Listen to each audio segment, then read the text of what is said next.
Les outils PLM sont basés sur une structuration des données. Pour définir une donnée, nous allons tout d'abord l'affecter à une classe. Par exemple, nous voyons ici une donnée qui a été définie comme appartenant à la classe Instruction de fabrication. Allons maintenant dans l'interface client de notre serveur GDT. Cette interface va permettre de consulter, créer et gérer des données dans la base. Elle est constituée de 4 zones: une fenêtre des classes, un bureau, une zone de travail, une zone de recherche.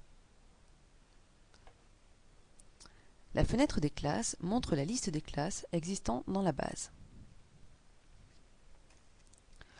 Nous pouvons à partir de cette fenêtre créer des données et lancer des recherches.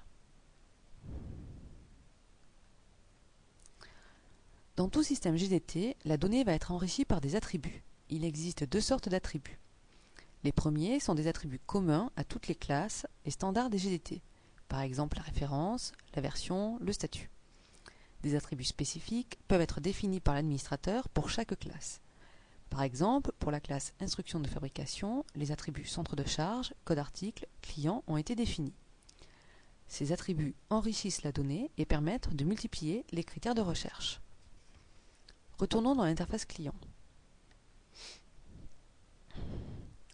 Imaginons que nous sommes un agent de maîtrise qui recherche une instruction de fabrication concernant son centre de charge.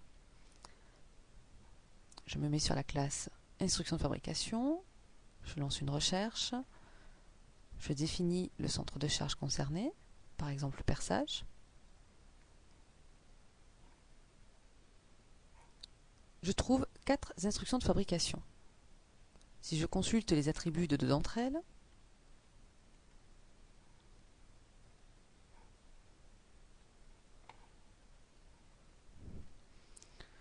je constate que les attributs sont communs à toutes les données de la classe Instruction de fabrication.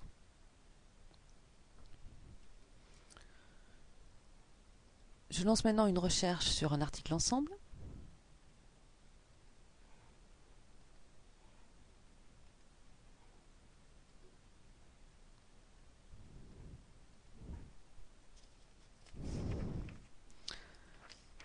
Je constate que pour des données n'appartenant pas à la même classe, les attributs sont différents. Nous voyons aussi que des attributs peuvent être communs à 2 classes. Par exemple, l'attribut client est commun à la classe Instruction de fabrication et à la classe article ensemble.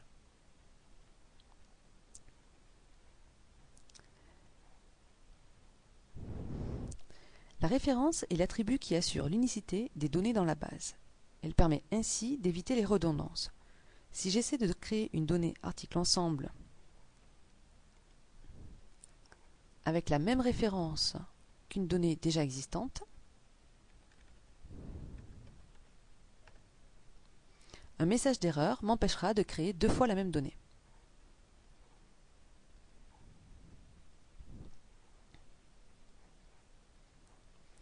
Les données sont souvent le support de fichiers. Si je consulte une instruction de fabrication, je vois ses attributs et je vois ses attachements. Si je consulte le document qui est un point doc, Word va s'ouvrir. Je vois l'instruction de fabrication définissant la réalisation du perçage.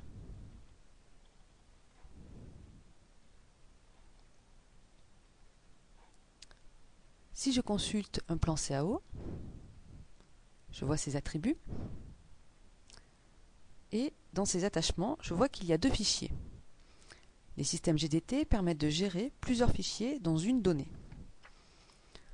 Ceci permet d'avoir un fichier dans plusieurs formats.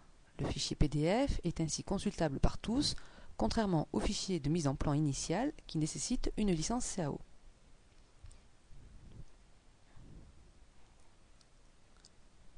Les données peuvent ne pas nécessiter de fichier. Toutes les informations sont alors contenues dans les attributs.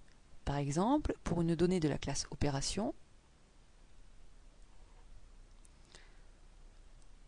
les temps de préparation, temps d'opération machine, taille de l'omini sont contenus dans les attributs. Si je consulte ces attachements, je vois qu'il n'y a pas de fichier. La typologie des données au travers des classes et l'enrichissement des données par les attributs créent une base de données qualifiée de structurée.